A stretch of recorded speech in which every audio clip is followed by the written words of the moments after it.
आपके सामने एक बड़ा सा रेड बटन है। हाँ, है। दबा दिया, आगे बोलो। ಹಾಯ್ ಹಲೋ ನಮಸ್ಕಾರ, ನಾನು ನಿಮ್ಮ ಸತ್ಯ ಕನ್ನಡ ಟ್ರಾವೆಲರ್. ನಿಮಗೊಂದು ನಾನು ಏನು ಕೇಳ್ಕೊತೀನಪ್ಪ ಅಂದರೆ ನಿಮ್ಮ ಕಡೆಯಿಂದ ದಯವಿಟ್ಟು ಯಾರ್ಯಾರು ಹೊಸಬ್ರು ನನ್ನ ವೀಡಿಯೋ ನೋಡ್ತಿದ್ದೀರಾ, ಸೊ ಅವರು ನನ್ನ ಚಾನಲ್ಗೆ ಸಬ್ಸ್ಕ್ರೈಬ್ ಮಾಡ್ಕೊಳ್ಳಿ. ಹಾಗೆ ಬೆಲ್ ಐಕನ್ನ ಕ್ಲಿಕ್ ಮಾಡಿ. ನಾನು ಪ್ರತಿಯೊಂದು ನೋಟಿಫಿಕೇಷನ್ಗೆ ನಿಮ್ಮ ಪ್ರತಿಯೊಂದು ವೀಡಿಯೋ ನೋಟಿಫಿಕೇಷನ್ ಮುಖಾಂತರ ಬರುತ್ತೆ. ಸೊ ಇಷ್ಟು ಮಾತ್ರ ನಾನು ಹೇಳ್ತೀನಿ. ಆಮೇಲೆ ಈ ವಿಡಿಯೋನ ಕಂಟಿನ್ಯೂ ಮಾಡೋಣ. ನಾನು ಎಲ್ಲಿದ್ದೀನಪ್ಪ ಅಂದರೆ ನಿಮ್ಗೆ ಆ್ಯಕ್ಚುಲಿ ತಮ್ಮನೆಲ್ಲ ನೋಡಿ ನಿಮಗೆ ಗೊತ್ತಿರುತ್ತೆ.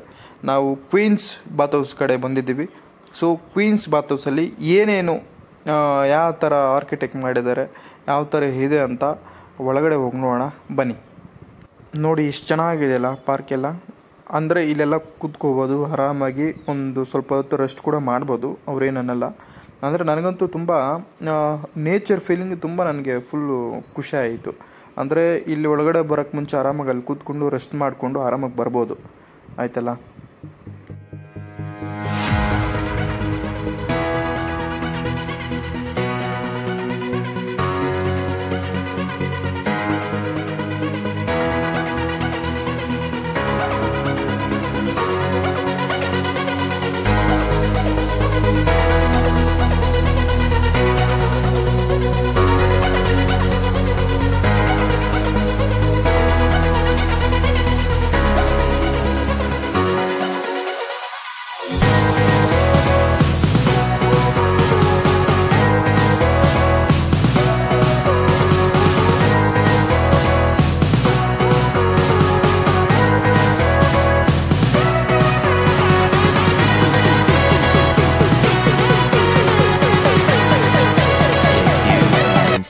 ಬಿಸ್ಲೋ ಏನೋ ಮಾಡಿಕೊಂಡು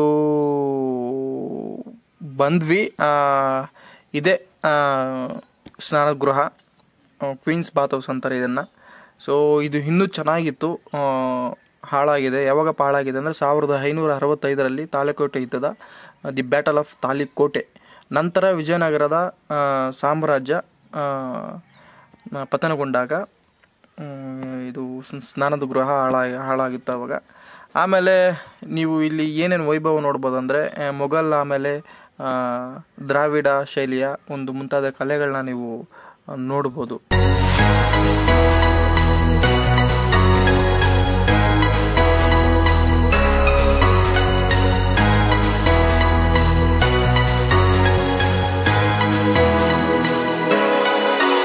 ಸೊ ನಾನು ಇವಾಗ ಏನು ಝೂಮ್ ಮಾಡ್ತಿದ್ದೇನಲ್ಲ, ಸೊ ಅದು 3 ಲೇಯರ್ಸಿಂದನೇ ನೀರು ಬರ್ತಿದ್ದು. ಅವಾಗ ಪೈಪ್ ಲೈನ್ಸ್ ಎಲ್ಲ ಒಳಗಡೆ ಕನೆಕ್ಷನ್ ಇತ್ತು. ಸೊ ಅಲ್ಲಿಂದನೇ ನೀರು ಬರ್ತಾ ಇದ್ದು. ಇಲ್ಲೇ ಒಳಗಡೆನೆ ರಾಣಿಯರು ಅವಾಗ ಸ್ನಾನ ಮಾಡ್ತಾ ಇದ್ವಿ ಕೂಡ.